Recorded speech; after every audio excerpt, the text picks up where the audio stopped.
મહેમદાબાદના જાળિયા ગામના પ્રગતિશીલ ખેડૂત અર્જુનભાઈ ઝાલાએ આર્થિક સંકટને સફળતાની સીડી બનાવી એક ઉત્કૃષ્ટ ઉદાહરણ પૂરું પાડ્યું છે.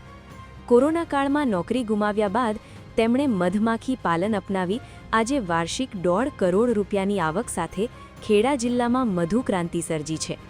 માત્ર 10 પેટીઓથી શરૂ થયેલો આ વ્યવસાય આજે દેશના 17 રાજ્યોમાં 4000 પેટીઓ સુધી વિસ્તર્યો છે.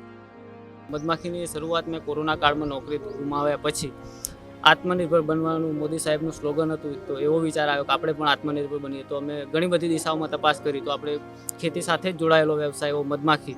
તો પછી અમે ખેડૂતના દીકરા છીએ તો આ જ વ્યવસાય અમે પસંદ કર્યો અને આજે વર્ષે લગભગ અમારું મધનું અને મધપેટી સેલિંગનું લગભગ વર્ષે 2 કરોડની આસપાસનું ટર્નઓવર થતું હોય.